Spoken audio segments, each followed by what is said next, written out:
Inutile, c'est le mot qu'Olivier a choisi ce soir-là. Pas décevante, pas différente, inutile. Tu es inutile, Elena. Elle est meilleure que toi en tout. Plus belle, plus jeune, plus intelligente. J'avais 62 ans. Nous étions mariés depuis 38 ans. Il a prononcé ces mots dans notre salon, debout près de la fenêtre, comme s'il commentait la pluie. Sans crier, sans trembler, avec cette froideur terrible des hommes qui ont déjà choisi. Je m'appelle Elena Roche. J'ai aujourd'hui 65 ans. Et ce soir-là, j'ai compris qu'on peut perdre toute une vie en une seule phrase. Mais ce que je vais vous raconter, ce n'est pas une histoire de vengeance. C'est une histoire de dignité et de justice. La vraie, celle que la vie finit toujours par rendre. Laissez-moi vous dire comment tout a commencé. 3 mois plus tôt, nous vivions à Versailles, dans une maison bourgeoise que nous avions achetée ensemble dans les années 90. Olivier était architecte, moi, professeur de littérature française à la retraite. Nous avions 2 enfants, Mathieu et Camille, tous 2 installés à l'étranger. Notre vie était calme, prévisible, rassurante. Chaque matin, je préparais du café dans notre vieille cafetière italienne, celle que nous avions rapportée de Rome en voyage de noces. Olivier lisait Le Figaro en silence. Puis il partait à son bureau, et moi, je restais dans la maison que j'avais arrangée avec soin pendant 4 décennies. Les meubles en chêne massif, les rideaux de lin, les portraits de famille accrochés dans l'escalier. Tout portait ma trace, tout reflétait mes choix. Mais je ne savais pas encore que tout cela était devenu invisible pour lui, que moi, j'étais devenu invisible. Le premier signe est arrivé un jeudi soir de septembre. Olivier est rentré tard, très tard. Il sentait un parfum que je ne connaissais pas, quelque chose de sucré, de féminin, de jeune. « Tu as dîné avec un client ?»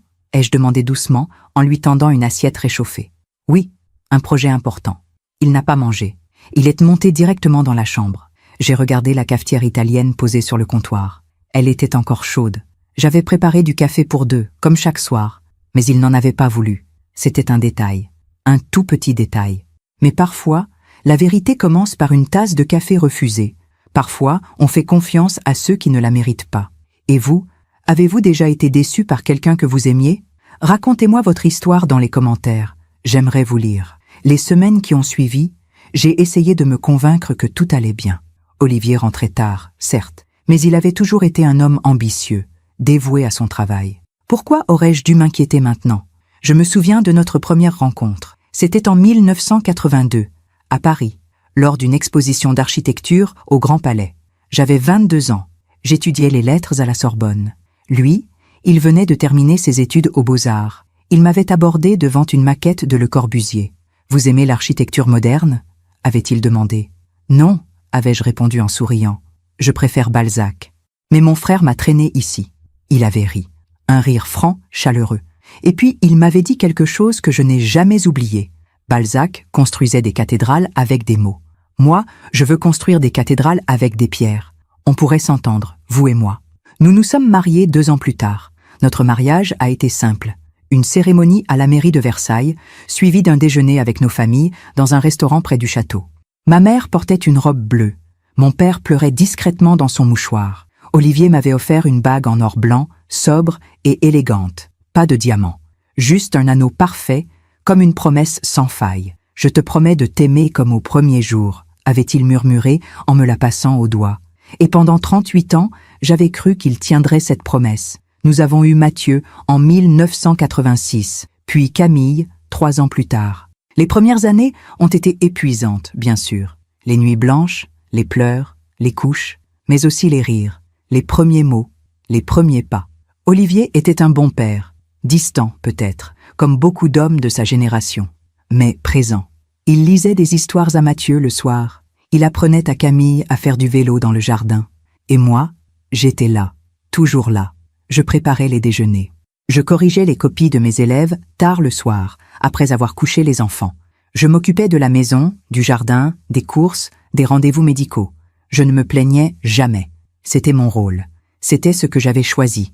Ou du moins, c'est ce que je croyais. Quand les enfants ont quitté la maison, Mathieu pour Londres, Camille pour Montréal, j'ai senti un vide immense s'installer. La maison était trop grande, trop silencieuse. Je me levais chaque matin et je regardais la cafetière italienne posée sur le comptoir. Je préparais du café pour 2. Olivier buvait le sien en lisant le journal, Puis il partait travailler. Et moi, je restais. Je lisais. Je jardinais. Je prenais le thé avec quelques amis. Mais au fond, j'attendais. J'attendais qu'Olivier rentre. J'attendais qu'il me parle. J'attendais qu'il me regarde comme avant. Mais il ne me regardait plus. Un soir d'octobre, j'ai décidé de préparer son plat préféré. Un bœuf bourguignon, mijoté pendant des heures, comme ma grand-mère me l'avait appris. J'ai mis la table avec soin. Nappe blanche, bougies, verres en cristal. Quand Olivier est rentré, il a regardé la table avec surprise. « Qu'est-ce qu'on fête ?» a-t-il demandé. « Rien, j'avais juste envie de te faire plaisir. » Il s'est assis. Il a mangé en silence. Puis il a dit « C'est bon, merci, c'est tout. » Pas un sourire, pas un regard tendre. Juste « C'est bon, merci. » J'ai compris ce soir-là que quelque chose s'était brisé. Quelque chose que je ne savais pas comment réparer.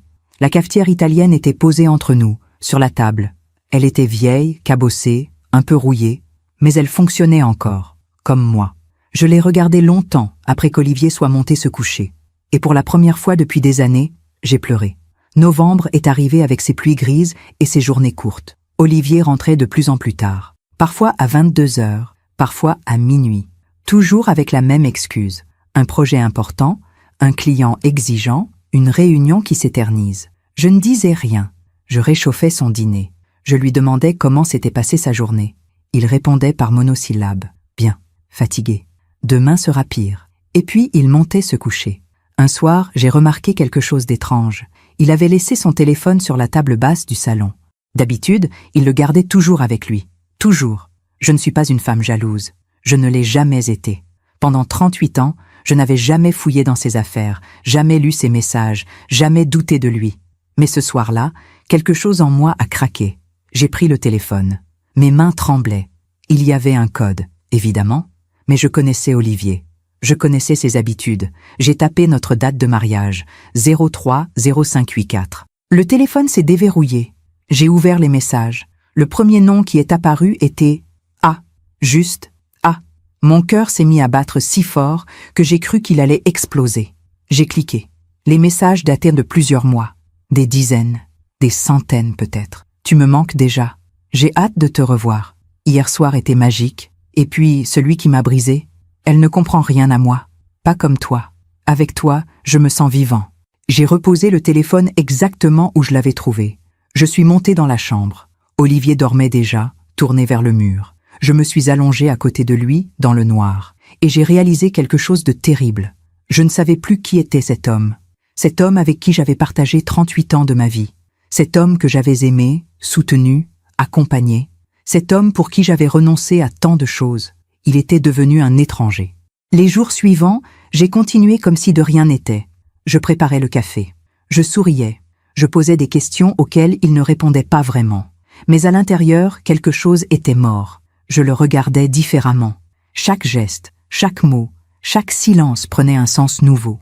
Quand il disait « je rentre tard », j'entendais « je vais la voir ». Quand il disait « je suis fatigué », j'entendais « tu m'épuises ». Quand il ne disait rien, j'entendais « tu ne comptes plus ». Un matin de décembre, j'ai décidé de lui poser la question. Nous étions dans la cuisine, lui avec son journal, moi avec ma tasse de café. La cafetière italienne fumait encore entre nous. « Olivier, est-ce que tu es heureux ?» Il a levé les yeux, surpris. « Pourquoi tu me demandes ça ?»« Parce que j'ai l'impression que tu n'es plus là, que tu es ailleurs, avec quelqu'un d'autre. » Un long silence. Il a replié son journal. Il m'a regardé. Et pour la première fois depuis des mois, j'ai vu quelque chose dans ses yeux. De la culpabilité. « Elena, Il a hésité. Puis il a secoué la tête. « Non, tout va bien. Tu te fais des idées. » Il s'est levé, il a pris sa veste, et il est parti sans finir son café. Je suis restée seule dans la cuisine. J'ai regardé sa tasse, encore pleine, encore chaude, et j'ai compris qu'il ne reviendrait plus. Pas vraiment, qu'il était déjà parti. Ce soir-là, j'ai appelé ma sœur, Colette. « Je crois qu'Olivier me trompe », ai-je dit en essayant de ne pas pleurer. Elle a soupiré. « Elena, ma chérie, les hommes de notre génération ne changent pas. Ils s'ennuient, ils cherchent ailleurs, mais ils ne partent jamais vraiment. Qu'est-ce que je dois faire ? Rien. Attends, il reviendra. Ils reviennent toujours. Mais je ne voulais pas attendre. Je ne voulais pas être cette femme qui ferme les yeux. Cette femme qui accepte. Cette femme qui se tait. J'avais déjà trop attendu. Pendant que je raconte tout cela, Je me demande d'où vous m'écoutez. Écrivez le nom de votre ville en commentaire. 3 jours plus tard, j'ai trouvé un autre indice. Une facture de restaurant. Un endroit chic, près de l'opéra. 2 couverts. 150 €. Ce n'était pas un déjeuner d'affaires. C'était un dîner romantique. J'ai gardé la facture dans mon sac à main. Comme une preuve. Comme une arme. Je ne savais pas encore ce que j'allais en faire. Mais je savais que je ne pouvais plus faire semblant. Fin décembre, Olivier m'a annoncé qu'il partait quelques jours pour un salon professionnel à Lyon. Je reviens après Noël, a-t-il dit en bouclant sa valise. Noël. Nous avions toujours passé Noël ensemble, avec les enfants quand ils étaient petits, puis juste nous deux, après leur départ. Mais cette année, ils ne seraient pas là. Les enfants ne viennent pas, ai-je dit doucement. Mathieu est à Londres, Camille au Canada. On sera seuls. Je sais, mais c'est important. Je ne peux pas refuser. Il a embrassé mon front comme on embrasse une vieille tante. Et il est parti. J'ai passé Noël seul. J'ai mis la table pour un. J'ai préparé un repas simple. J'ai allumé une bougie. Et j'ai regardé la cafetière italienne, posée sur le comptoir. Elle était vide, froide, inutile, comme moi. Le 27 décembre, Olivier est rentré. Il avait l'air reposé, détendu, presque joyeux. Comment était Lyon ? Ai-je demandé. Bien. Très bien. Il a posé sa valise dans l'entrée. Et puis il m'a regardé. Vraiment regardé. Mais ce n'était pas un regard d'amour. C'était un regard de pitié. Janvier est arrivé avec son cortège de résolutions et de faux départs. J'ai décidé de faire comme si tout allait bien. De sourire. De ne rien dire. De ne rien demander. C'est ce que ma mère m'avait appris après tout. Une femme intelligente sait fermer les yeux sur certaines choses, disait-elle. Un mariage, c'est un équilibre fragile. Il ne faut pas le secouer. Alors je n'ai rien secoué. J'ai continué à préparer le café chaque matin, à faire les courses, à entretenir la maison, à sourire quand Olivier rentrait tard. Je me suis effacée un peu plus chaque jour. Un soir, j'ai proposé d'aller au cinéma ensemble. Il y a ce film français dont tout le monde parle, ai-je dit. On pourrait y aller samedi soir, comme avant. Il a levé les yeux de son ordinateur. Samedi ? Non, impossible. J'ai un dîner professionnel. Dimanche alors ? Dimanche, je suis fatiguée. Une autre fois. Il n'y avait jamais d'autre fois. Je me souviens d'une conversation avec mon amie Brigitte, autour d'un thé, dans un salon de la rue de Rivoli. Brigitte était divorcée depuis 10 ans. Elle avait refait sa vie. Elle semblait heureuse. « Tu as l'air triste, Elena », a-t-elle dit en posant sa main sur la mienne. « Non, tout va bien. Ne me mens pas. Je te connais depuis le lycée. » J'ai baissé les yeux. Olivier est distant. Distant comment ? Comme s'il n'était plus là. Comme si j'étais devenue invisible. Brigitte a soupiré. Les hommes de notre âge traversent parfois des crises. Ils ont peur de vieillir. Ils cherchent à se prouver quelque chose. Tu crois qu'il me trompe ? Elle n'a pas répondu tout de suite. Elle a bu une gorgée de thé. Puis elle a dit « Si c'est le cas, tu le sauras. Et à ce moment-là, tu devras choisir. Rester ou partir. » Mais moi, je ne voulais pas choisir. Je voulais juste que tout redevienne comme avant. Février, mars, avril. Les mois passaient et je m'enfonçais dans une routine silencieuse. Je souriais aux voisins. Je répondais poliment aux questions. « Oui, tout va bien. Olivier travaille beaucoup. Vous savez ce que c'est. » Mais à l'intérieur, je me sentais mourir. Je me regardais dans le miroir et je ne me reconnaissais plus. Mes cheveux grisonnaient. Ma peau se relâchait. Mes yeux avaient perdu leur éclat. J'avais 62 ans et j'avais l'impression d'en avoir 80. Un soir d'avril, Olivier est rentré avec un bouquet de fleurs, des roses blanches. J'ai été surprise, touchée, peut-être même émue. Pour moi ? Oui, je me suis dit que ça te ferait plaisir. Je les ai mises dans un vase. Je les ai regardées longtemps. Et puis, quelques heures plus tard, j'ai compris. Les roses blanches. C'était ce qu'on offre quand on se sent coupable. Ce soir-là, j'ai à nouveau pris son téléphone. Les messages avec A continuaient. Mais cette fois, j'ai vu quelque chose que je n'avais pas vu avant. Une photo. Elle était jeune, très jeune, peut-être 35 ans. Des cheveux longs et bruns, un sourire éclatant. Belle. Mon cœur s'est serré. Je n'étais pas jalouse de sa beauté. J'étais jalouse de sa jeunesse, de sa vie entière devant elle. Moi, j'avais déjà vécu la mienne. Et je l'avais vécue pour un homme qui ne me voyait plus. Le lendemain matin, j'ai préparé le café comme d'habitude. Olivier est descendu. Il a pris sa tasse. Il a commencé à lire le journal. « Olivier ? Oui ? Est-ce que tu m'aimes encore ?» Il a levé les yeux. Il m'a regardé. Et pour la première fois, j'ai vu la vérité dans ses yeux. Non, il ne m'aimait plus. Peut-être même qu'il ne m'avait jamais vraiment aimé. Mais au lieu de le dire, il a souri, un sourire triste, fatigué. Bien sûr que je t'aime, Elena. Ne dis pas de bêtises. Et il est reparti derrière son journal. Je suis resté debout, ma tasse à la main. La cafetière italienne fumait encore entre nous. Mais le café avait un goût amer ce matin-là. Le goût du mensonge. J'ai commencé à faire des choses que je n'avais jamais faites. Je suis allé chez le coiffeur. J'ai changé de couleur. J'ai acheté de nouveaux vêtements. J'ai perdu du poids. Je pensais que peut-être, s'il me voyait changer, il me regarderait à nouveau. Mais non, il ne remarquait rien. Un soir, je lui ai demandé « Tu aimes mes cheveux ?» Il a levé les yeux, distrait. « Tes cheveux ? Ah oui, c'est joli. » Et il est retourné à son téléphone. Mai est arrivé avec le printemps. Les arbres fleurissaient dans le jardin. Les oiseaux chantaient. La lumière était douce. Mais moi, je ne voyais rien de tout ça. Je voyais seulement les heures passées, les jours, les semaines. Je voyais ma vie s'écouler sans bruit, sans éclat, sans sens. Je me demandais si c'était ça, vieillir, devenir invisible, inutile, transparente. Un après-midi, j'ai reçu un appel de Mathieu, mon fils. « Maman, comment vas-tu ?»« Bien, mon chéri. Et toi ? Je m'inquiète pour toi. Ta voix, tu as l'air triste. » « Mais non, tout va bien. Et papa ? Il travaille beaucoup, comme toujours. » Un silence. « Maman, si tu as besoin de parler, je suis là. Je sais, mon amour. Merci. » Mais je n'ai rien dit. Comment aurais-je pu lui expliquer que son père ne m'aimait plus ? Comment aurais-je pu briser l'image qu'il avait de nous ? Pendant que je raconte tout cela, je me demande d'où vous m'écoutez. Écrivez le nom de votre ville en commentaire. Juin. Olivier a annoncé qu'il partait une semaine à Bordeaux. Encore un salon ? Ai-je demandé ? Oui, tu pars souvent ces derniers temps. C'est mon travail, Elena. Il a dit mon prénom comme si c'était un fardeau. Pendant cette semaine, j'ai fait quelque chose que je n'aurais jamais cru possible. J'ai fouillé dans ses affaires, dans son bureau, dans ses tiroirs, dans ses vestes, et j'ai trouvé des reçus d'hôtel, des billets de train pour Paris, pas pour Bordeaux, des factures de restaurant. Tout était là, sous mes yeux, la preuve que ma vie était un mensonge. Quand Olivier est rentré, j'ai mis les preuves sur la table de la cuisine. Il est entré, il a vu les papiers, et il est devenu blanc. Elena, ne dis rien, je peux t'expliquer. Non, je ne veux pas d'explication, je veux juste savoir une chose. Qui est-elle ? Il a baissé les yeux. Elle s'appelle Anaïs. Anaïs. Ah, tout devenait clair. Depuis combien de temps ?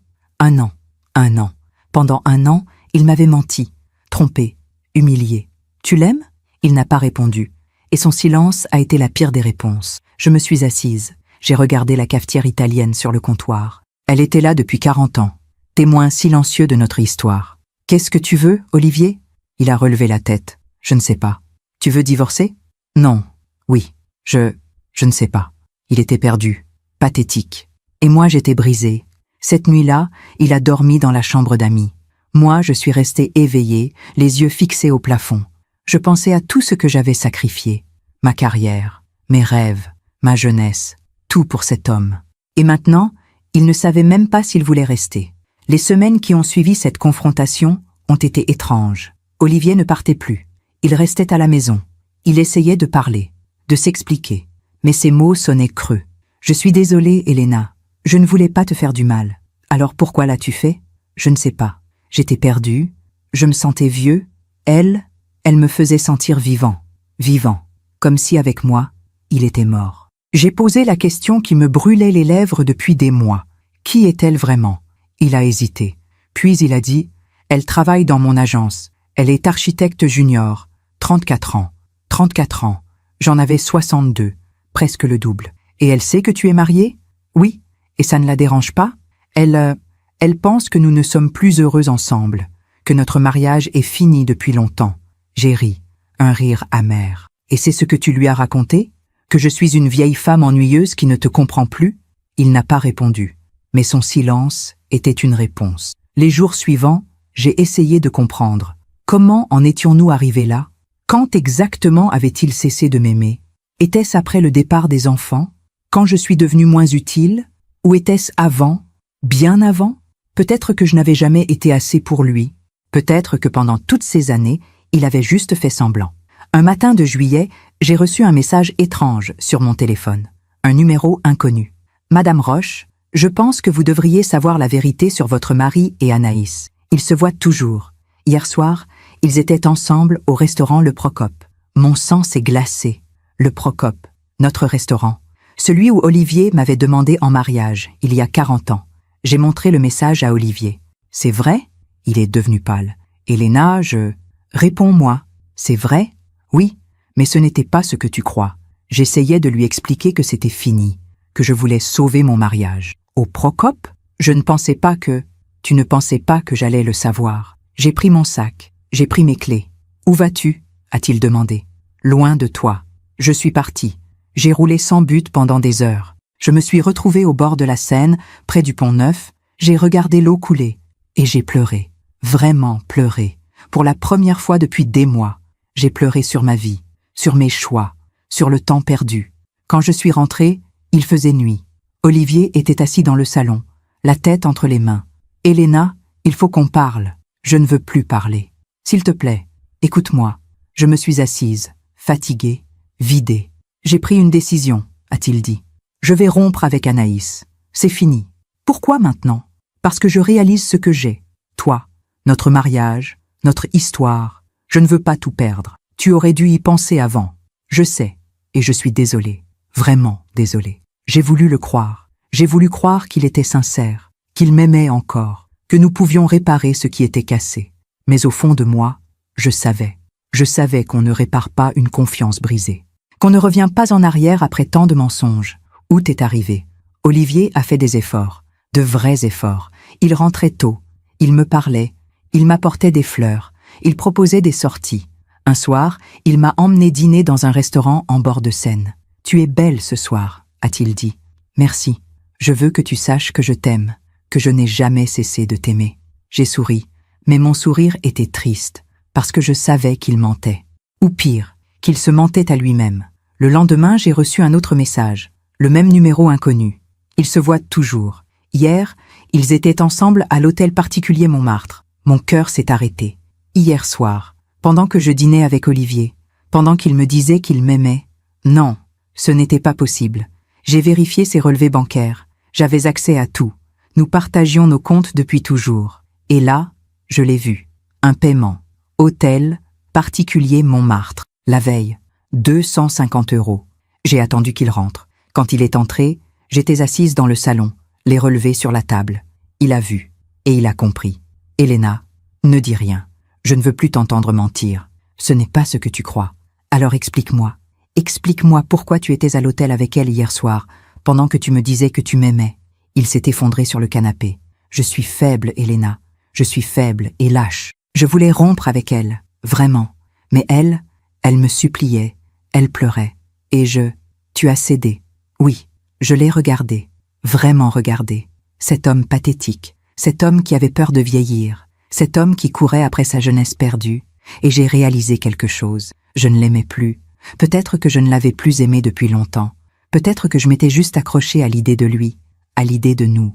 Mais l'amour était mort. Qui m'a envoyé ces messages? Ai-je demandé. Je ne sais pas. Quelqu'un sait? Quelqu'un nous surveille? Peut-être un collègue? Quelqu'un qui nous a vus ensemble? Ou peut-être elle? Il a levé les yeux, surpris. Anaïs? Pourquoi elle ferait ça? Pour me blesser, pour me faire partir, pour t'avoir pour elle seule. Cette nuit-là, je n'ai pas dormi. J'ai regardé Olivier dormir à côté de moi. Et j'ai pensé à toutes ces années. Toutes ces années où j'avais cru que nous étions heureux. Toutes ces années où j'avais fermé les yeux sur ses absences, ses silences, ses distances. J'avais été aveugle. Ou peut-être que j'avais choisi de l'être. Le lendemain matin, j'ai préparé le café. La cafetière italienne a craché son liquide noir et amer. J'ai versé 2 tasses. Olivier est descendu. Il s'est assis. Il a pris sa tasse. Et moi, j'ai dit les mots que je n'avais jamais osé prononcer. Je veux que tu partes. Il a levé les yeux, choqué. Quoi? Je veux que tu partes. Maintenant. Aujourd'hui. Elena, attends. Non, je ne veux plus attendre. Je ne veux plus être cette femme qui attend, qui pardonne, qui ferme les yeux. C'est fini. Il a essayé de protester, de s'excuser, de me convaincre. Mais ma décision était prise. Pour la première fois depuis des mois, j'étais sûre de moi. J'étais sûre que je méritais mieux. Mieux que ses mensonges, mieux que son indifférence, mieux que cette vie à moitié vécue. Mais ce que je ne savais pas encore, c'est que la vraie vérité était bien pire, et qu'elle allait me frapper en plein cœur quelques jours plus tard. Olivier n'est pas parti immédiatement. Il a supplié, pleuré, promis. Donne-moi une dernière chance, une seule. Je vais tout arrêter. Je vais changer. Tu as eu des dizaines de chances, Olivier. Et tu as menti à chaque fois. Cette fois, c'est différent. Je le jure. Mais ces serments ne valèrent plus rien. Il a fini par partir 3 jours plus tard, avec une valise et sa fierté en lambeaux. Il a loué un petit appartement près de son agence, rue de Turbigo, dans le 3e arrondissement. Nous avons convenu de prendre du temps, de réfléchir, de voir si nous pouvions sauver quelque chose. Mais au fond, nous savions tous les deux que c'était fini. La maison était étrangement silencieuse sans lui.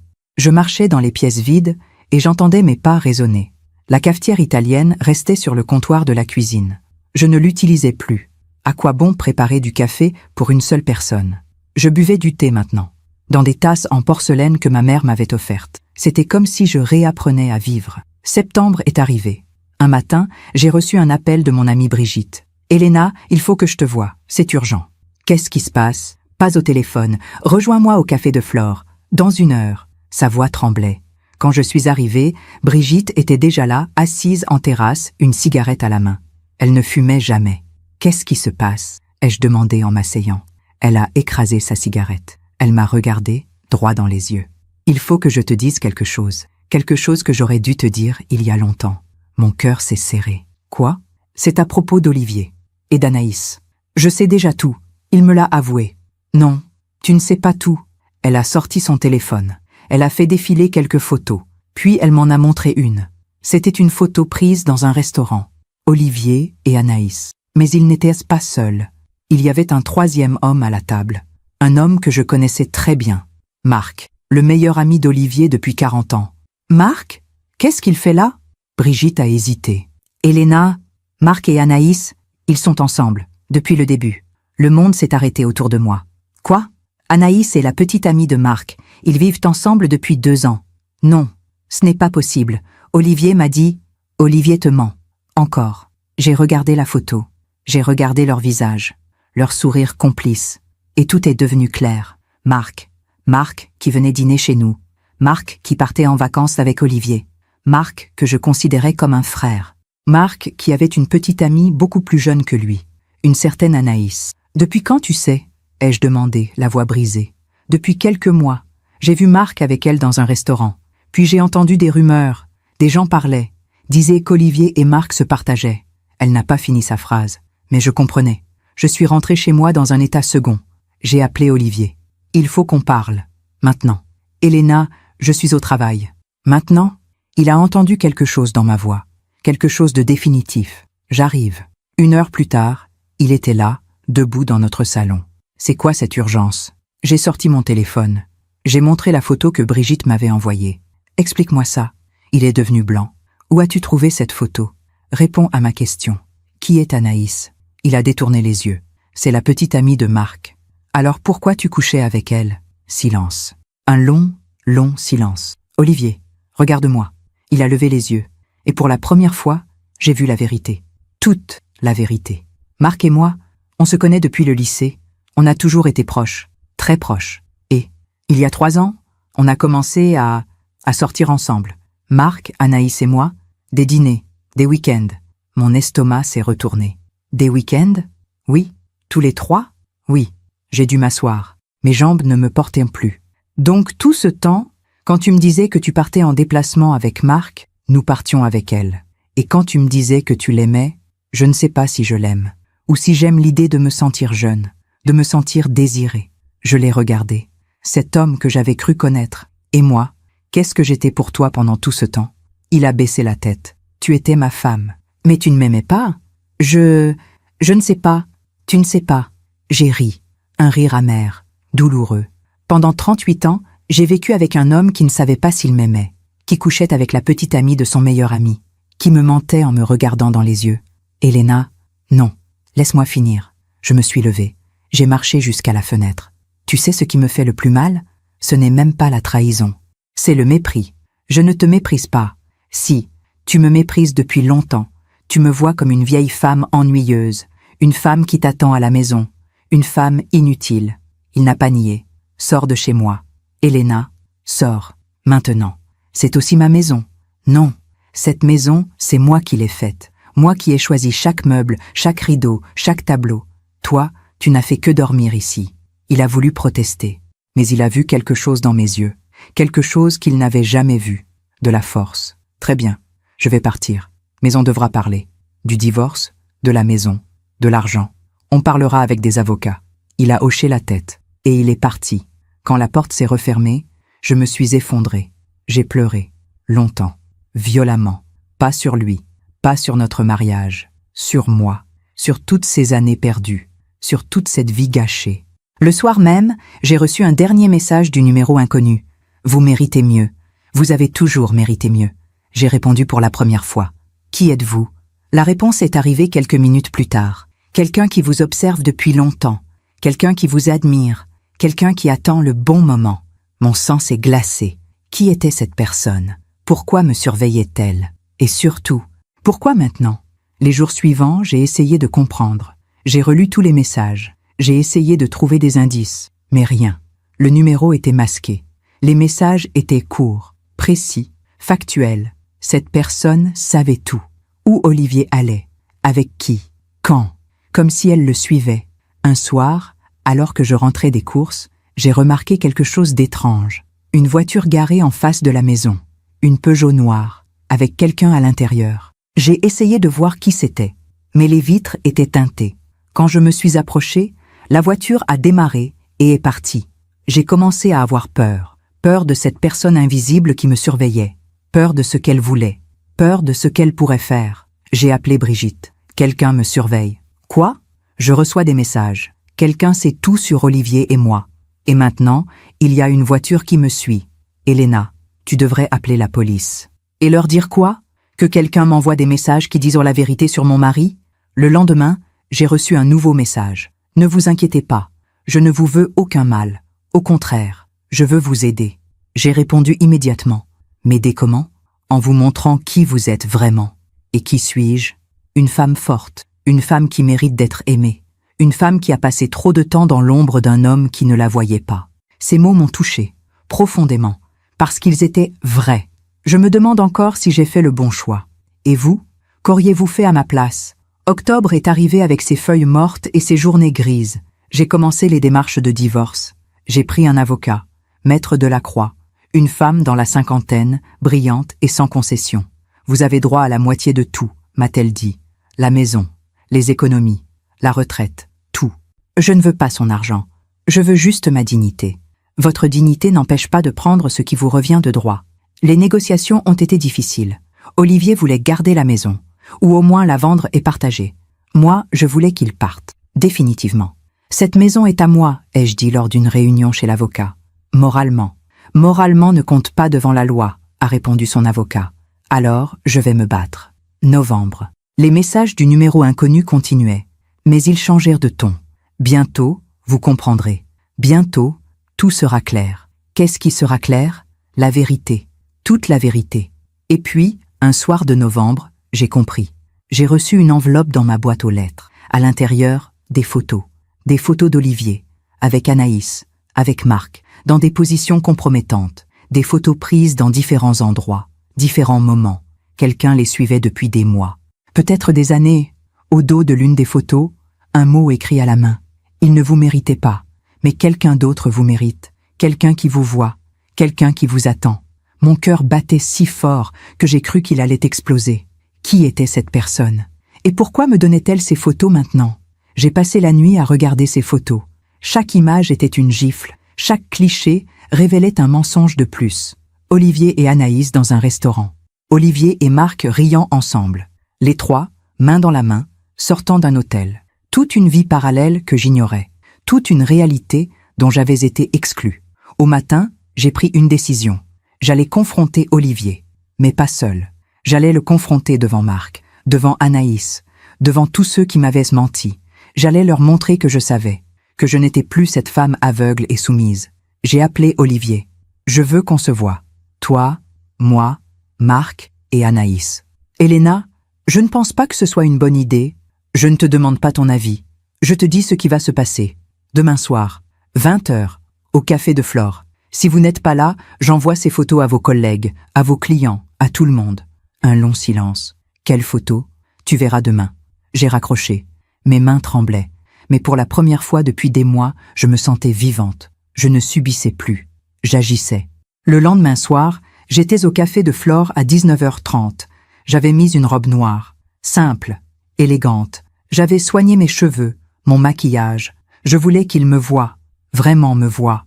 Pas comme une vieille femme brisée, mais comme une femme digne, une femme forte. Ils sont arrivés à 20h05. Olivier d'abord, l'air tendu, puis Marc, mal à l'aise, et enfin Anaïs. Je l'ai vue pour la première fois en chair et en os. Elle était exactement comme sur les photos. Jeune, belle, sûre d'elle. Elle portait un jean et un pull en cachemire, décontracté, comme si tout cela n'était qu'une formalité ennuyeuse. Ils se sont assis. Personne n'a parlé pendant un long moment. Puis j'ai sorti l'enveloppe. J'ai étalé les photos sur la table. Leurs visages se sont décomposés. « Où as-tu trouvé ça ?» a demandé Olivier, la voix blanche. « Peu importe. Ce qui importe, c'est que maintenant, je sais tout. » Marc a essayé de prendre une photo. Je l'ai arrêté d'un geste. « Ne touche pas. » Il a reculé sa main. « Elena, écoute, ce n'est pas ce que tu crois. »« Ah non ? Alors explique-moi. Explique-moi ce que je vois sur ces photos. » Il a baissé les yeux. Je me suis tournée vers Anaïs. « Et toi ? Tu n'as rien à dire ?» Elle m'a regardée. Ses yeux étaient froids, durs. « Qu'est-ce que vous voulez que je dise ? La vérité. Depuis combien de temps ?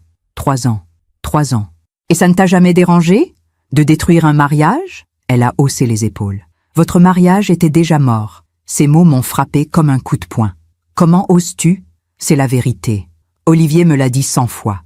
Il était malheureux avec vous. Vous étiez comme une colocataire, plus comme une femme. J'ai regardé Olivier. C'est ce que tu lui as dit ? Il n'a pas répondu. Réponds-moi. C'est ce que tu lui as dit ? Elena. Réponds. Oui, a-t-il murmuré. J'ai senti quelque chose se briser en moi. Définitivement. Tu es lâche. Tu as toujours été lâche. Elena. Non. Laisse-moi parler. Pour une fois, tu vas m'écouter. Je me suis levée. J'ai pris les photos. Je les ai regardées, un par un. Pendant 38 ans, j'ai construit une vie avec toi. J'ai élevé tes enfants. J'ai entretenu ta maison. J'ai soutenu ta carrière. J'ai renoncé à mes rêves pour que tu puisses réaliser les tiens. Ma voix tremblait, mais je continuais. Et toi, qu'est-ce que tu as fait ? Tu m'as trahi, tu m'as menti, tu m'as humilié. Et toi, Marc, mon ami, l'ami de la famille, celui en qui j'avais confiance, tu es aussi coupable que lui. Marc a essayé de dire quelque chose, mais je l'ai coupé. Vous êtes pathétiques, tous les deux. 2 hommes de 65 ans qui courent après leur jeunesse perdue, qui pensent qu'une fille de 34 ans va les rendre heureux. Vous ne voyez pas qu'elle vous utilise ? Anaïs a ri, un rire méprisant. Je ne les utilise pas, je les aime. Tu aimes leur argent, tu aimes leur statut, tu aimes l'idée d'avoir 2 hommes à tes pieds. Mais tu ne les aimes pas. Vous ne me connaissez pas. Je te connais mieux que tu ne le crois. Tu es comme toutes ces filles qui pensent que la beauté et la jeunesse suffisent. Mais un jour, tu auras mon âge, et tu comprendras. Elle s'est levée brusquement. J'en ai assez écouté. Elle a regardé Olivier et Marc. Vous venez ? Olivier a hésité. Il m'a regardé. Elena, je suis désolée, vraiment. Va-t'en, on doit parler, du divorce, de la maison. Mon avocat parlera avec le tien. Moi, je n'ai plus rien à te dire. Il s'est levé. Marc aussi. Ils sont partis tous les 3. Je suis restée seule à la table, entourée de photos. Les gens autour me regardaient, certains avec pitié, d'autres avec curiosité. Mais je m'en fichais. J'ai payé mon café, j'ai ramassé les photos, et je suis partie. En rentrant chez moi, j'ai reçu un nouveau message. Vous avez été magnifique ce soir. Digne, forte, vous m'avez impressionnée. Qui êtes-vous ? Bientôt, très bientôt, vous le saurez. Cette nuit-là, j'ai dormi d'un sommeil lourd, épuisé mais apaisé. J'avais dit ce que j'avais à dire, j'avais confronté mes démons. Et maintenant, je pouvais tourner la page. Les semaines suivantes ont été étranges. Olivier a essayé de me contacter plusieurs fois. Je n'ai jamais répondu. Marc aussi. Des messages d'excuses, des tentatives de justification. J'ai tout supprimé. Mon avocat a négocié durement. Il propose de racheter votre part de la maison. 400 000 €. Non, c'est une offre correcte. Je veux la maison. Toute la maison. Elena, légalement, je veux qu'il parte, définitivement. Je veux qu'il n'ait plus aucun lien avec cette maison, avec cette vie. Maître Delacroix a soupiré. Je vais voir ce que je peux faire. Décembre est arrivé. Un soir, alors que je rentrais de chez le coiffeur, j'ai remarqué la même voiture noire garée devant chez moi. Cette fois, je n'ai pas eu peur. Je me suis approchée. J'ai frappé à la vitre. La vitre s'est baissée lentement, et j'ai vu un homme, la cinquantaine, élégant, cheveux grisonnants, yeux bleus, un visage que je connaissais. Laurent? Il a souri. Bonsoir, Elena. Laurent Moreau, le meilleur ami d'Olivier, ou plutôt l'ancien meilleur ami. Il s'était brouillé il y a 5 ans. Une histoire de travail, de trahison professionnelle. Olivier ne m'en avait jamais vraiment parlé. Qu'est-ce que tu fais là? Je veille sur toi. C'est toi qui m'envoies les messages? Il a hoché la tête. Depuis le début, mon cœur s'est mis à battre plus vite. Pourquoi? Parce que je sais ce qu'Olivier t'a fait. Parce que je sais ce qu'il est vraiment. Et parce que tu mérites mieux? Comment tu sais tout ça? Parce que je les suis depuis 3 ans. Depuis qu'Olivier m'a trahi professionnellement. Je voulais des preuves de ses mensonges. Pour me venger. Et j'ai découvert bien plus que ce que je cherchais. Je ne savais pas quoi dire. Tu aurais dû me prévenir. J'ai essayé. Mais tu ne m'aurais pas cru. Tu l'aimais encore. Tu voulais croire en lui. Alors tu as attendu. J'ai attendu le bon moment. Le moment où tu serais prête à entendre la vérité. Il est sorti de sa voiture. Est-ce que je peux entrer? J'aimerais te parler. J'ai hésité. Puis j'ai dit oui. Nous nous sommes installés dans le salon. Je lui ai préparé du thé. La cafetière italienne était toujours sur le comptoir, mais elle ne servait plus. Elle était devenue un vestige, un souvenir mort. Tu veux savoir pourquoi Olivier et moi nous sommes brouillés? A demandé Laurent. Si tu veux me le dire. Il y a 5 ans, nous travaillions sur un grand projet ensemble, un immeuble de bureaux près de la Défense, le projet de notre vie. Il a bu une gorgée de thé. Olivier a volé mes plans. Il les a présentés comme les siens. Il a obtenu le contrat. Et moi, j'ai été écartée. Je ne savais pas. Il ne t'a rien dit? Évidemment. Je suis désolée. Ne sois pas désolée. Ce n'est pas ta faute. Il m'a regardé longuement. Tu sais ce qui me fait le plus mal? Ce n'est pas qu'il m'ait trahi professionnellement, c'est qu'il ait trahi tout le monde. Toi, ses enfants, lui-même. Il est faible. Il est égoïste. C'est différent. Nous avons parlé pendant des heures. Laurent m'a raconté tout ce qu'il savait. Les voyages, les mensonges, les trahisons. Il avait tout documenté, tout photographié. Pourquoi tu as fait ça? Ai-je demandé. Au début, pour me venger. Mais ensuite, c'était pour toi. Ah, pour moi? Oui, parce que je te regardais depuis des années. Je te voyais sourire alors que tu étais malheureuse. Je te voyais attendre un homme qui ne te méritait pas. Et je me disais que tu méritais de savoir. Il a posé sa tasse. Elena, il y a quelque chose que tu dois savoir. Quoi? Je t'aime. Depuis longtemps. Depuis toujours. Le monde s'est arrêté. Quoi? Je t'aime. Je t'ai toujours aimé. Depuis le jour où Olivier t'a présenté comme sa fiancée, il y a 40 ans, des larmes ont commencé à couler sur mes joues. Laurent, je sais, c'est trop tôt. Tu viens de sortir d'un mariage difficile. Tu as besoin de temps. Mais je voulais que tu le saches. Je voulais que tu saches qu'il existe des hommes qui te voient, qui t'apprécient, qui t'aiment pour ce que tu es. Il s'est levé. Je vais te laisser. Mais si un jour tu as besoin de moi, je serai là. Il a laissé une carte sur la table. Mon numéro. Le vrai. Plus besoin de messages anonymes. Et il est parti. Je suis restée seule dans le salon, la carte à la main. Laurent. L'homme invisible. L'homme qui m'avait observé pendant des années. L'homme qui m'aimait en silence. J'ai regardé autour de moi. Cette maison, ces meubles, ces souvenirs, tout portait la trace d'Olivier. Mais moi, où étais-je dans tout ça? Cette nuit-là, j'ai pris une décision. J'allais refaire ma vie. Non pas avec Laurent, pas tout de suite, mais pour moi. J'allais retrouver celle que j'étais avant Olivier, celle que j'avais oubliée. Les jours qui ont suivi la révélation de Laurent ont été étranges. Je me sentais à la fois libérée et désorientée. Libérée de savoir la vérité, toute la vérité, mais désorientée parce que je ne savais pas quoi faire de cette information. Laurent m'aimait, depuis 40 ans. Pendant tout ce temps où j'étais mariée à Olivier, Laurent m'observait, m'admirait, m'aimait en silence. J'ai relu sa carte des dizaines de fois. Laurent Moreau, architecte, son numéro de téléphone, son adresse. Mais je ne l'ai pas appelé, pas encore. J'avais besoin de temps, de réfléchir, de comprendre qui j'étais maintenant. Janvier 2024 est arrivé. Une nouvelle année, un nouveau départ. J'ai décidé de faire quelque chose que je n'avais jamais fait. Voyager, seule. J'ai réservé un billet pour Florence. 1 semaine. Un petit hôtel près du Ponte Vecchio. Quand j'ai annoncé ça à Brigitte, elle a été surprise. Toute seule? Oui. Tu es sûre? Pour la première fois depuis longtemps, oui. Je suis sûre. À Florence, j'ai marché pendant des heures. J'ai visité les musées, les églises, les jardins. J'ai mangé seul dans de petits restaurants. J'ai bu du vin en regardant le coucher de soleil sur l'Arno. Et j'ai pensé à ma vie, à toutes ces années passées à attendre, à servir, à me taire. J'avais 22 ans quand j'ai rencontré Olivier. J'étudiais la littérature, j'avais des rêves. Je voulais écrire, voyager, enseigner dans une université. Mais je m'étais mariée, j'avais eu des enfants, et mes rêves étaient passés au second plan. Puis, ils avaient disparu complètement. Un soir, assise sur un banc face au Duomo, j'ai sorti un carnet, et j'ai commencé à écrire. Pas une lettre, pas un journal, une histoire, mon histoire. J'ai écrit sur la jeune fille que j'étais, sur la femme que j'étais devenue, sur celle que je voulais être. J'ai écrit sur Olivier, sur ses mensonges, sur ma douleur, mais j'ai aussi écrit sur ma force, sur ma résilience, sur ma dignité. Et en écrivant, j'ai compris quelque chose. Je n'avais pas perdu 38 ans. J'avais gagné quelque chose de précieux, la connaissance de moi-même. Quand je suis rentrée à Paris, j'étais différente, plus légère, plus sereine. J'ai ouvert toutes les fenêtres de la maison. J'ai laissé entrer l'air frais. J'ai enlevé certains meubles, certains tableaux, certains souvenirs. J'ai repeint le salon, en blanc cassé, une couleur douce, apaisante. Et puis, un matin, j'ai fait quelque chose de symbolique. J'ai pris la cafetière italienne. Je l'ai regardée longuement.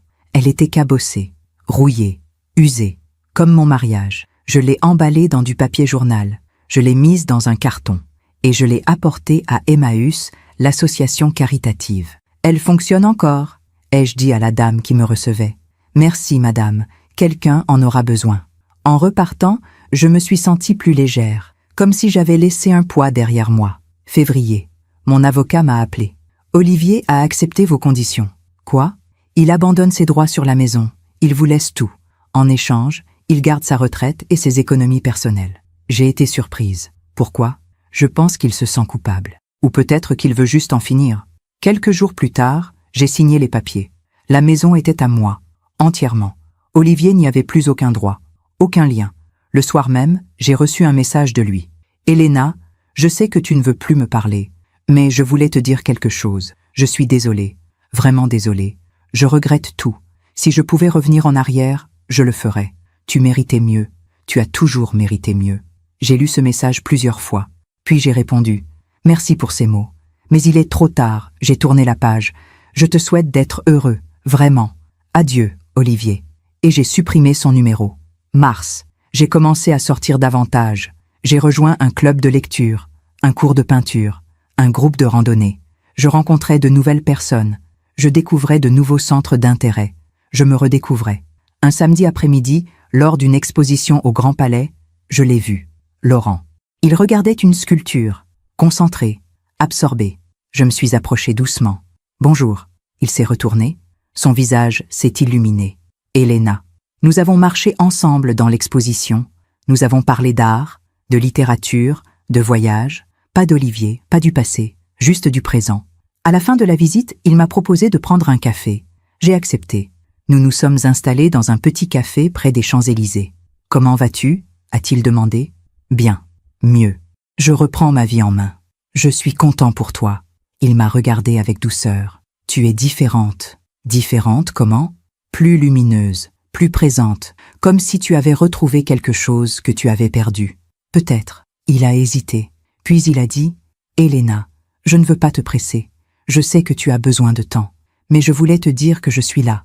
Si tu as besoin de parler, de rire, ou juste de ne rien faire. » J'ai souri. « Merci Laurent. » Nous nous sommes revus, plusieurs fois. Des déjeuners, des promenades, des visites de musées. Petit à petit, une amitié s'est installée. Ou peut-être plus qu'une amitié. Je ne savais pas encore. Avril. Un soir, Laurent m'a invité à dîner chez lui. Il habitait un appartement magnifique dans le Marais. Lumineux, épuré, élégant. « Tu as fait la cuisine ?» ai-je demandé en entrant. « Oui, j'espère que tu aimes les risottos. J'adore. » Nous avons dîné sur sa terrasse, avec vue sur les toits de Paris. Le soleil se couchait, la lumière était douce, dorée. « C'est magnifique », ai-je dit. « Oui, mais il ne regardait pas la vue. Il me regardait. » Après le dîner, nous nous sommes installés sur le canapé. Laurent a mis de la musique, du jazz, doux, enveloppant. « Elena, je dois te dire quelque chose. »« Quoi ?» Il a pris ma main. « Je t'ai dit que je t'aimais depuis 40 ans. c'est vrai. Mais je ne veux pas que tu te sentes obligé de répondre à mes sentiments. Je veux juste que tu saches que je suis là, pour toi, sans attente, sans pression. J'ai regardé nos mains enlacées. Sa main était chaude, forte, rassurante. Laurent, oui, je ne sais pas si je suis prête à aimer quelqu'un. Pas maintenant, peut-être pas avant longtemps. Je sais, mais je sais une chose. Quoi?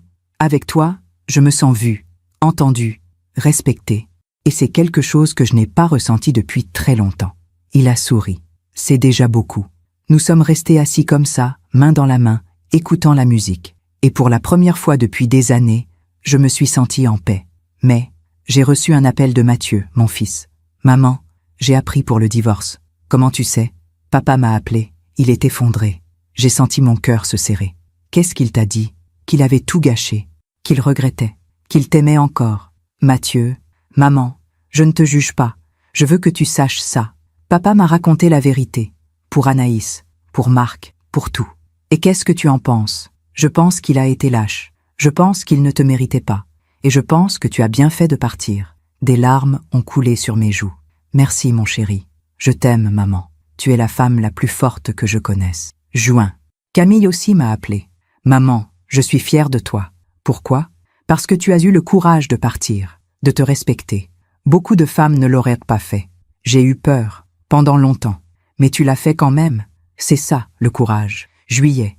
Laurent et moi passions de plus en plus de temps ensemble. Nous n'étions pas officiellement ensemble. Pas encore. Mais il y avait quelque chose entre nous. Quelque chose de doux, de profond. Un soir, il m'a emmené dans un restaurant près de Versailles. Pas le Procope. Un endroit nouveau. Sans mémoire. Sans passé. J'ai quelque chose pour toi, a-t-il dit en sortant un petit paquet. Laurent, tu n'aurais pas dû. Ouvre. À l'intérieur, il y avait un livre. Un exemplaire ancien des Fleurs du mal de Baudelaire. Tu m'avais dit un jour que c'était ton livre préféré. Tu te souviens de ça? Je me souviens de tout ce que tu m'as dit. J'ai ouvert le livre. Sur la première page, une dédicace manuscrite à Elena qui a transformé la douleur en sagesse. Avec toute mon admiration. Laurent. Cette nuit-là, en rentrant chez moi, j'ai pensé à ma vie. J'avais 63 ans. J'étais divorcée, seule. Mais je n'étais pas malheureuse. Au contraire, j'avais compris quelque chose d'essentiel. Le bonheur ne vient pas de l'autre, il vient de soi. Il vient de cette capacité à se respecter, à se choisir, à dire non. Et moi, j'avais dit non. Non à l'humiliation, non au mensonge, non à l'indifférence. J'avais choisi la dignité. Août. Un après-midi, alors que je lisais dans mon jardin, j'ai entendu la sonnette. C'était Olivier. Il avait vieilli. Ses cheveux étaient plus gris, son visage plus creusé. Elena, qu'est-ce que tu fais là? Je voulais te voir, te parler. Je l'ai fait entrer. Nous nous sommes assis dans le salon que j'avais repeint, réaménagé, réinventé. C'est différent ici, a-t-il dit. Oui, c'est beau. Merci. Un long silence. Elena, je voulais te dire... Olivier, arrête. Quoi? Arrête de venir ici. Arrête de m'envoyer des messages. Arrête de chercher mon pardon. Il a baissé les yeux. Je regrette tellement. Je sais, mais ça ne change rien. Tu ne pourras jamais me pardonner? J'ai réfléchi longuement. Je ne sais pas. Peut-être un jour. Mais pas maintenant. Et surtout, je n'ai pas besoin de te pardonner pour aller bien. Qu'est-ce que tu veux dire? Je veux dire que mon bonheur ne dépend pas de toi. Plus maintenant. Il a hoché la tête. Des larmes coulèrent sur ses joues. Tu es avec quelqu'un? Ce ne sont pas tes affaires. C'est Laurent, n'est-ce pas? Je n'ai pas répondu. Il t'aime depuis toujours, tu sais. Même quand nous étions amis, je le voyais te regarder. Et toi, tu ne voyais rien? Non, je ne voyais rien. Il s'est levé. Je vais te laisser, mais je voulais que tu saches une chose. Quoi? Tu es inutile. Elle est meilleure que toi en tout. Plus belle, plus jeune, plus intelligente. Ces mots terribles qu'il avait prononcés des mois plus tôt. C'est ce que tu m'as dit.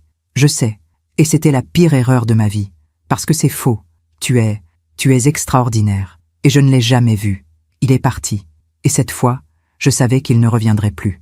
Septembre 2024. 3 mois après la dernière visite d'Olivier. J'avais repris une vie normale. Ou plutôt, j'avais construit une nouvelle vie. Une vie où je ne dépendais de personne. Où je choisissais mes journées. Où je respirais librement. Laurent et moi nous voyions régulièrement. Nous n'étions toujours pas officiellement ensemble. Mais quelque chose grandissait entre nous. Quelque chose de doux et de patient. Un dimanche matin, il m'a proposé une promenade au jardin du Luxembourg. Il fait beau. On devrait en profiter. Avec plaisir. Nous marchions main dans la main entre les allées bordées d'arbres. Les feuilles commençaient à roussir. L'automne approchait. Elena, j'ai quelque chose à te demander. Quoi? Est-ce que tu serais d'accord pour qu'on parte en voyage ensemble? Quelques jours. En Italie peut-être. J'ai souri. L'Italie. Comme c'est étrange. Ah, pourquoi? Parce que c'est là-bas que j'ai commencé à me retrouver. À Florence. Alors retournons-y ensemble. J'ai accepté. Le lendemain, j'ai reçu un appel de Brigitte. Sa voix était étrange, hésitante. Elena, il faut que je te dise quelque chose. Quoi? Qu'est-ce qui se passe? C'est à propos d'Olivier. Mon cœur s'est serré. Il lui est arrivé quelque chose? Oui et non. Brigitte a pris une grande inspiration. Anaïs l'a quitté. J'ai été surprise. Quand? Il y a 2 semaines. Elle est partie avec Marc. Avec Marc? Je croyais qu'ils étaient ensemble tous les 3. Oui, mais apparemment, Anaïs a fait son choix. Elle a choisi Marc. J'ai ressenti quelque chose d'étrange. Pas de la satisfaction. Pas de la joie. Juste une forme de tristesse. Pour Olivier. Pour sa solitude. Comment il va? Pas bien. Il a perdu son travail aussi. Quoi? Un de ses projets a échoué. Un grand projet. Il y avait des erreurs de conception. Des problèmes structurels. Le client l'a poursuivi en justice. Mon Dieu. Son agence a fermé. Il est ruiné. J'ai raccroché. Bouleversé. Olivier. L'homme qui avait tout. Le succès. L'argent. La jeunesse à ses côtés. Il avait tout perdu. 1 semaine plus tard, j'ai reçu un message de Mathieu. Maman, papa est à l'hôpital. Mon sang s'est glacé. Qu'est-ce qui s'est passé? Il a fait un malaise. Rien de grave, mais il est très faible. Très déprimé. Dans quel hôpital? Hôpital Georges Pompidou. J'ai hésité. Devais-je y aller? Devais-je le voir? Laurent m'a dit « C'est à toi de décider. Mais tu n'es pas obligé. Tu ne lui dois rien. Je sais. Mais le lendemain, je suis allée à l'hôpital. J'ai trouvé sa chambre. Numéro 312. J'ai frappé doucement. Entrez. Olivier était allongé dans le lit. Pâle. Amaigri. Il m'a vue et ses yeux se sont remplis de larmes. « Elena, tu es venue. » Mathieu m'a appelé. Je me suis assise sur la chaise près du lit. « Comment tu te sens? » Mal. Très mal. Qu'est-ce que les médecins disent? Épuisement. Dépression. Rien de mortel. Juste la vie qui me rattrape. Il a fermé les yeux. J'ai tout perdu, Elena. Tout. Je sais. Brigitte m'a dit. Mon travail, mon agence, Anaïs, Marc, tout. J'ai regardé cet homme brisé. Cet homme qui m'avait brisé. Et je n'ai ressenti ni haine, ni satisfaction. Juste de la tristesse. Elle m'a traité de vieux, de pathétique. Elle m'a dit qu'elle m'avait utilisé. Pour l'argent, pour le confort. Il pleurait maintenant. Et Marc a ri. Il m'a dit que j'étais un imbécile, que j'avais tout gâché. Ma carrière, mon mariage, ma vie. Olivier, j'ai 66 ans, Elena. Je suis seule, ruinée, malade. Et je n'ai plus personne. Tu as tes enfants. Ils me parlent à peine. Mathieu est poli, mais distant. Camille refuse de me voir. Il m'a regardé. Et toi, est-ce que tu peux me pardonner? J'ai pris une longue inspiration. Je ne sais pas, Olivier. Le pardon, ce n'est pas quelque chose qui vient comme ça. Ça prend du temps. Mais un jour, peut-être, mais pas pour toi, pour moi. Parce que le pardon, c'est se libérer. Et je suis déjà libre. Il a fermé les yeux. Tu as quelqu'un dans ta vie? J'ai hésité. Puis j'ai dit la vérité. Oui. Laurent? Oui. Un long silence. Il a de la chance. C'est moi qui ai de la chance. Pourquoi? Parce qu'il me voit, parce qu'il me respecte, parce qu'il m'aime pour ce que je suis. Olivier a hoché la tête. Je t'ai traité comme si tu étais inutile, comme si elle était meilleure que toi en tout. Plus belle, plus jeune, plus intelligente. Ces mots, encore ces mots. Je sais, mais c'était faux. Tu es extraordinaire. Et je ne l'ai compris que trop tard. Je me suis levée. Je dois y aller. Elena, attends. Quoi? Est-ce que tu reviendras me voir? J'ai réfléchi. Je ne sais pas. Peut-être, s'il te plaît. Olivier, tu dois comprendre quelque chose. Je ne suis pas responsable de ton bonheur. Tu as fait des choix. Et maintenant, tu dois vivre avec les conséquences. Il a baissé la tête. Je sais. Je suis partie. Dans le couloir de l'hôpital, j'ai croisé une infirmière. Elle portait un plateau, des médicaments, de l'eau. Elle allait dans la chambre d'Olivier. Et j'ai pensé à quelque chose qu'on m'avait dit un jour. La vie finit toujours par rendre ce qu'on lui donne. Octobre. Laurent et moi sommes partis en Italie. Rome, Florence, Venise. 10 jours de lumière, de beauté, de douceur. Un soir, sur un balcon à Venise, face au Grand Canal, Laurent m'a pris dans ses bras. « Je t'aime, Elena ». C'était la première fois qu'il le disait depuis cette nuit chez lui, des mois plus tôt. J'ai regardé l'eau scintiller sous la lune. « Moi aussi, je t'aime. »« Vraiment ?»« Oui, vraiment. » Il m'a embrassé. Un baiser doux, respectueux, plein de promesses. À notre retour à Paris, j'ai appris que Marc avait quitté Anaïs. Il l'a plaqué, m'a dit Brigitte au téléphone. Il est retourné avec sa femme. Sa femme? Je ne savais même pas qu'il était marié. Il l'était. Il avait divorcé il y a 5 ans. Mais apparemment, ils se sont réconciliés. Et Anaïs? Elle est seule. Elle a perdu son travail aussi. Olivier l'avait embauchée dans son agence. Quand l'agence a fermé, elle s'est retrouvée sans rien. Je n'ai pas ressenti de joie. Juste une forme de justice naturelle. Chacun récoltait ce qu'il avait semé. Novembre. J'ai reçu une lettre. À la main. Pas d'adresse d'expéditeur. Je l'ai ouverte avec curiosité. Madame Roche, vous ne me connaissez pas. Je m'appelle Sophie. Je suis l'ancienne assistante d'Olivier. Je vous écris pour vous dire quelque chose d'important. Pendant des années, j'ai vu comment Olivier vous traitait. Avec indifférence, avec mépris. Il parlait de vous au bureau comme si vous étiez un fardeau. Je voulais vous prévenir, mais je ne savais pas comment. Aujourd'hui, il a tout perdu. Son agence, sa réputation, ses amis. Et je pense qu'il a enfin compris. Il m'a dit, quelques jours avant que l'agence ferme, « J'ai détruit la seule personne qui m'aimait vraiment. Je voulais que vous le sachiez, pas pour que vous le plaigniez, mais pour que vous sachiez que vous aviez raison, que vous méritez mieux, et que la vie lui a donné ce qu'il méritait. Soyez heureuse, Madame Roche. Respectueusement, Sophie. » J'ai replié la lettre lentement. La vie lui a donné ce qu'il méritait. Décembre. Un soir, alors que je dînais chez Laurent, mon téléphone a sonné. C'était Mathieu. « Maman, papa est sorti de l'hôpital. »« Ah, comment il va ?»« Mieux physiquement. Mais moralement, il est détruit. »« Il vit où maintenant ?»« Dans un petit studio, rue de la Roquette. Il vend des assurances pour survivre. » Des assurances. Olivier. L'architecte brillant. Le chef d'entreprise. L'homme au succès éclatant. Il vendait des assurances. Est-ce qu'il a quelqu'un? Non. Il est seul. Complètement seul. Un silence. Oh, maman? Oui? Tu ne lui dois rien. Je voulais juste que tu le saches. Je sais, mon chéri. Merci. J'ai raccroché. Laurent me regardait. Tout va bien? Oui, tout va bien. Et c'était vrai. Tout allait bien. Olivier avait perdu tout ce qu'il chérissait. Non pas parce que je l'avais vengé, mais parce que la vie avait fait son travail. On ne construit pas le bonheur sur les mensonges. On ne trouve pas l'amour dans la trahison. On ne garde pas ce qu'on n'a jamais respecté. Olivier l'avait appris, à ses dépens. Et moi, j'avais appris autre chose. Que la justice n'a pas besoin de nos mains. Que le temps fait son œuvre. Que chaque action porte ses fruits. Un soir de décembre, alors que je marchais avec Laurent sur les quais de Seine, j'ai pensé à cette phrase que ma grand-mère me répétait. Ce qu'on donne, on le reçoit, en bien comme en mal. Olivier avait donné du mépris, du mensonge, de l'indifférence. Et il avait reçu la solitude, la ruine, le regret. Moi, j'avais donné de l'amour, du respect, de la dignité. Et j'avais reçu la liberté, la paix, un nouvel amour. Laurent m'a serré contre lui. À quoi tu penses? À la vie, à la justice. La justice? Oui, la vraie, celle qui vient toute seule, celle qu'on ne force pas. Il a souri. Tu as raison. Nous avons continué à marcher. Et j'ai pensé à Olivier, seul dans son studio. À Anaïs, seule et sans travail. À Marc, revenu vers sa femme par défaut, pas par amour. Ils m'avaient tous traité comme si j'étais inutile, comme si j'étais rien. Mais des années plus tard, c'était moi qui marchais libre, la main dans celle d'un homme qui m'aimait.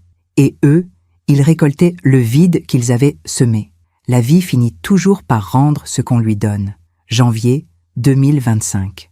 3 ans, exactement après cette soirée terrible où Olivier avait prononcé ces mots « Tu es inutile. Elle est meilleure que toi en tout. Plus belle, plus jeune, plus intelligente. » 3 ans. Et pourtant, j'avais l'impression d'avoir vécu plusieurs vies depuis. Ce matin-là, je me suis réveillée dans ma maison de Versailles. La lumière du jour entrait doucement par les fenêtres. J'ai regardé autour de moi. Mon salon, mes livres, mes tableaux. Tout était calme, serein, à moi. Laurent dormait encore à côté de moi. Nous vivions ensemble depuis septembre dernier. Pas par nécessité, pas par peur de la solitude, mais par choix, par amour. Je me suis levée doucement pour ne pas le réveiller. Je suis descendue à la cuisine et j'ai préparé du thé. Plus de café, plus de cafetière italienne. Cette époque était terminée. J'ai ouvert la fenêtre. L'air était frais, vivifiant. Les oiseaux chantaient dans le jardin. Et j'ai pensé à tout ce chemin parcouru. Il y a 3 ans, j'étais une femme brisée. Une femme qui avait tout donné et qui n'avait reçu que du mépris. Une femme qui croyait que sa vie était finie, que son bonheur était derrière elle. Aujourd'hui, à 65 ans, j'étais une femme libre. Libre de mes choix, libre de mes émotions, libre de mon avenir. Laurent est descendu, les cheveux ébouriffés, un sourire aux lèvres. « Bonjour, ma belle. Bonjour. » Il m'a embrassé.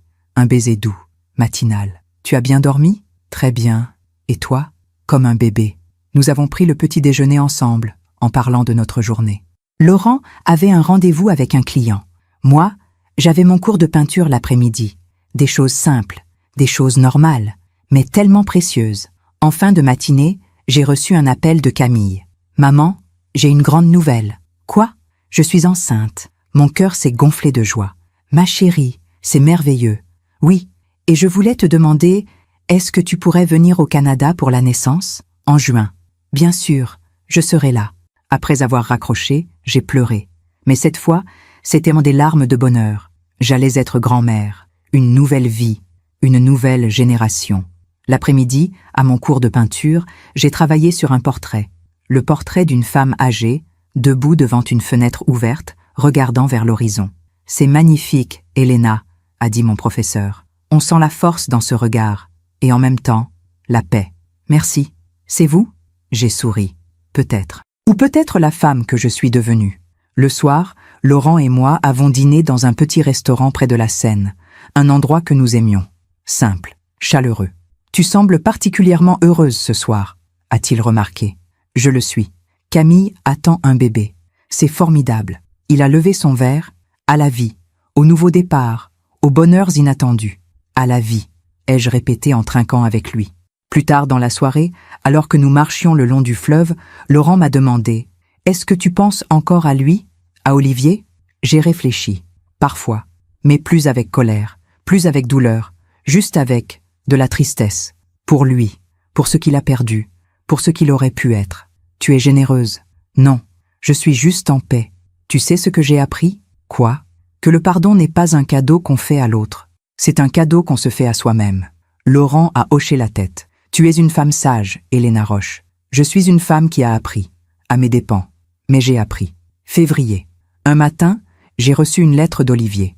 La première depuis des mois. J'ai hésité avant de l'ouvrir, puis je l'ai fait. Chère Elena, je ne sais même pas si tu liras cette lettre. Je ne sais pas si tu veux encore entendre parler de moi. Mais je devais t'écrire. Une dernière fois. Je voulais te dire que j'ai compris. Trop tard, je sais, mais j'ai compris. Tu n'étais pas inutile. Tu n'as jamais été inutile. Tu étais le pilier de ma vie. La personne qui me soutenait, qui croyait en moi, qui m'aimait malgré mes défauts. Et moi, je t'ai traité comme si tu étais invisible. Comme si tu ne comptais pas. Je te demande pardon. Pas pour que tu me pardonnes. Je sais que je ne le mérite pas. Mais pour que tu saches que j'ai compris mon erreur. Tu méritais un homme qui te voit, qui t'apprécie, qui t'aime pour ce que tu es. J'espère que tu as trouvé cet homme. Je te souhaite tout le bonheur du monde, Elena. Tu le mérites plus que quiconque. Olivier. J'ai replié la lettre lentement. J'ai ressenti de la tristesse, mais pas de colère. Il avait compris. Enfin, mais c'était trop tard. J'ai montré la lettre à Laurent. Qu'est-ce que tu vas faire ? Rien. Tu ne vas pas répondre ? Non. Il n'a pas besoin de ma réponse. Il a juste besoin de vivre avec ses regrets. C'est son chemin. Mars. J'ai commencé à écrire. Pas un journal, pas des mémoires, un livre. L'histoire d'une femme qui avait tout perdu et qui s'était retrouvée. J'écrivais chaque matin dans mon bureau qui donnait sur le jardin. Les mots coulaient facilement, comme s'ils avaient attendu des années pour sortir. Laurent lisait mes pages le soir. C'est puissant, Elena. C'est vrai. Les femmes ont besoin d'entendre cette histoire. Tu crois ? J'en suis sûre. Avril. J'ai terminé le premier jet de mon livre. 150 pages. L'histoire d'une femme de 62 ans, trahie par son mari, qui retrouve sa dignité et son bonheur. J'ai envoyé le manuscrit à quelques éditeurs, sans trop d'espoir, juste pour voir. Mais un éditeur m'a répondu. « Madame Roche, votre texte nous a profondément touchés. Nous aimerions le publier. » J'ai pleuré en lisant cet email. Moi, Elena Roche, 65 ans, divorcée. J'allais être publiée. Juin. Je suis partie au Canada pour la naissance de ma petite fille. Elle s'appelait Rose, Rose Elena. Quand Camille me l'a mise dans les bras, j'ai senti mon cœur exploser de bonheur. « Merci maman », a dit Camille. « Pourquoi tu me remercies ? Parce que tu m'as appris à être forte, à ne jamais accepter moins que ce que je mérite. » Ces mots magnifiques, c'était le plus beau cadeau qu'elle pouvait me faire. Juillet. De retour à Paris, j'ai reçu une invitation étrange. Un événement organisé par l'Ordre des architectes. Une cérémonie en hommage aux grands projets architecturaux des 50 dernières années. « Pourquoi tu es invité ?» a demandé Laurent. « Je ne sais pas. Peut-être parce qu'Olivier a travaillé sur certains de ses projets ? Tu veux y aller ? » « Oui, je pense que oui. » Le soir de la cérémonie, j'ai mis une robe élégante, bleu nuit, simple mais raffinée. Laurent m'accompagnait. En entrant dans la grande salle du palais de Chaillot, j'ai vu des visages connus, des architectes, des entrepreneurs, des journalistes, et puis, au fond de la salle, je l'ai vu, Olivier. Il était seul, debout près d'une colonne, l'air perdu. Il m'a vu. Nos regards se sont croisés. J'ai hésité, puis j'ai marché vers lui. Laurent me suivait, protecteur, mais discret. « Elena », a dit Olivier doucement. « Olivier. » Un long silence. « Tu es magnifique, merci. » Et lui, c'est Laurent. Les deux hommes se sont regardés. Laurent a tendu la main. « Enchanté ?» Olivier l'a serré, mal à l'aise. « Je suis content pour toi, Elena. Vraiment. Merci. Tu mérites d'être heureuse. » Il a baissé les yeux. « Moi, je ne mérite rien. » Olivier, « Non. Laisse-moi finir. J'ai détruit tout ce que j'avais. Ma famille, ma carrière, ma dignité. Et aujourd'hui, je suis seule, complètement seule. J'ai regardé cet homme brisé et j'ai ressenti de la compassion. Pas de l'amour, pas du pardon complet, mais de la compassion. Tu n'es pas seul, Olivier. Tu as Mathieu, tu as Camille. Ils me parlent à peine. Alors travaille pour regagner leur confiance. Ça prendra du temps, mais c'est possible. Il a levé les yeux vers moi. Et toi, est-ce qu'un jour tu pourras me pardonner ? J'ai pris une longue inspiration. Je ne sais pas, Olivier. Le pardon, ce n'est pas quelque chose qu'on décide. C'est quelque chose qui vient, avec le temps. Mais peut-être. Il a hoché la tête. C'est tout ce que je demande. Laurent et moi sommes partis peu après. Dans la voiture, il m'a demandé « Comment tu te sens ?»« Bien, en paix. Tu es incroyable. » « Non, je suis juste une femme qui a appris à lâcher prise. » Août. Mon livre est sorti en librairie. Le titre « Invisible ». Les critiques ont été bonnes, très bonnes. Un témoignage poignant sur la dignité retrouvée. Une histoire universelle qui parlera à toutes les femmes. Des lectrices m'ont écrit, des dizaines, puis des centaines. Merci pour ce livre, il m'a aidé à partir. Votre histoire m'a donné le courage de dire non. J'ai 68 ans et je viens de quitter mon mari. Grâce à vous, ces messages m'ont profondément touchée. Si mon histoire pouvait aider ne serait-ce qu'une femme à ouvrir les yeux, alors tout cela avait eu un sens. Septembre. Un matin, alors que je prenais le thé dans mon jardin, j'ai repensé à tout ce chemin. 3 ans plus tôt, j'étais une femme invisible, une femme que son mari ne voyait plus, une femme qui se croyait inutile. Aujourd'hui, j'étais une femme libre, une femme aimée, une femme qui avait retrouvé sa voix. J'ai pensé à Olivier, seul dans son studio, à Anaïs, qui avait perdu tout ce qu'elle pensait gagner, à Marc, qui était revenu vers sa femme par défaut, pas par amour. Ils avaient tous cherché le bonheur au mauvais endroit, dans la jeunesse, dans le mensonge, dans la trahison, et ils avaient trouvé le vide.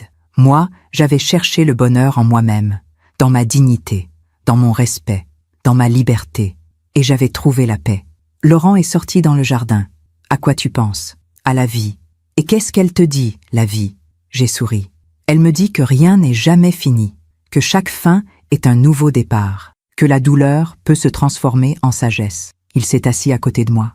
Tu sais ce que je pense ? Quoi ? Que tu es la femme la plus courageuse que je connaisse. J'ai pris sa main. Je n'ai pas toujours été courageuse. J'ai eu peur, longtemps.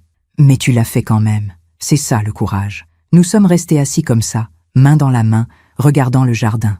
Et j'ai pensé à toutes les femmes qui, comme moi, avaient été traitées comme si elles étaient invisibles, à toutes celles qui avaient accepté l'inacceptable, à toutes celles qui pensaient qu'il était trop tard. Je voulais leur dire, il n'est jamais trop tard, jamais, à 55 ans, à 60, à 70, à 80. Il n'est jamais trop tard pour se choisir, pour dire non, pour partir, pour pour recommencer. La vie ne s'arrête pas à 60 ans, elle ne s'arrête jamais. Tant qu'on respire, on peut changer, on peut grandir, on peut être heureuse. Et si mon histoire peut aider, ne serait-ce qu'une femme, à ouvrir les yeux, à retrouver sa dignité, à se choisir, alors tout cela aura eu un sens. Merci de m'avoir écouté jusqu'au bout. Si cette histoire a touché votre cœur, abonnez-vous et activez la cloche pour entendre d'autres femmes qui ont transformé la douleur en sagesse. Chaque jour, une femme, une leçon de vie.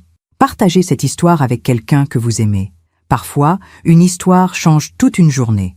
Que Dieu vous bénisse et à très bientôt.